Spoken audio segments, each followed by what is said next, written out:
Depression is severe sadness and dejection, typically felt over a period of time and accompanied by feelings of hopelessness and inadequacy.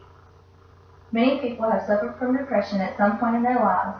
Feeling depressed can be a result of many things, such as the loss of someone or something that means a lot to you, or just a damaged self-esteem. But when someone feels helpless or worthless for days, weeks, or even months at a time, it can lead to a serious condition like clinical depression, which results in symptoms that seem to take over a person's entire life. In the Symptoms of Depression section for WebMD, it explains that people suffering from depression most likely have a loss of appetite most every day and experience insomnia, where they do not sleep much at all, or oppositely, hypersomnia, where they are fatigued constantly and sleep excessively. Other symptoms include impaired concentration, indecisiveness, and continuous thoughts of suicide or death. Also, depression victims are known to have severe headaches and migraines, cramps, and many other pains. While obvious symptoms could be an abundance in weight loss or weight gain over a short period of time. Feelings such as self-worthlessness or self-doubt are common for depression.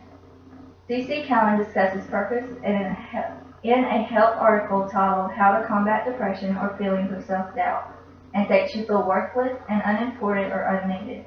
If you believe you have no purpose or no need, then you are expendable, and thus it can lead to thoughts of suicide.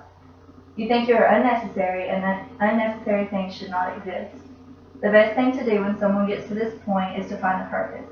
Realize that people around you love and care about you. Your parents, siblings, children, and friends all have a place for you in their lives.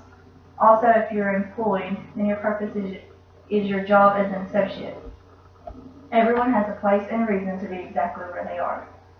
Sometimes when depression gets untreated for long amounts of time, it can lead to harsh attempts to end the pain, such as cutting. This is mostly seen in teen depression. Writer Paula Smith in the 2011 Pittsburgh Post-Gazette article titled Depression, Anxiety Can Lead to Self-Teen Cutting, interviewed David Brandt, who is a psychiatrist at Western Psychiatric Institute and Clinic. Dr. Brandt states, if you do a community survey, you find 15% of adolescents have done this at least once. He goes on to say that it is commonly thought that most self-injures are non-suicidal and they are just using physical pain of cutting, burning, or bruising to get themselves rid of negative emotions. Another thing used to try and end the feeling of depression is drinking.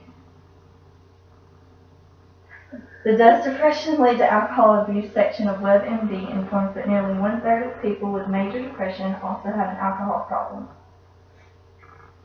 It is very likely they share common triggers. Research shows that children who are depressed are more prone to develop alcohol problems once they reach adolescence and are twice as likely as those who aren't depressed to start drinking alcohol. Preventing depression can be as easy as surrounding yourself with optimistic people and having positive energy at all times.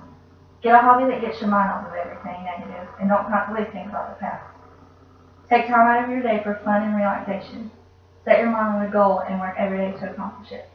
Although depression is a serious condition, it is not a permanent feeling and can almost always be easily treated.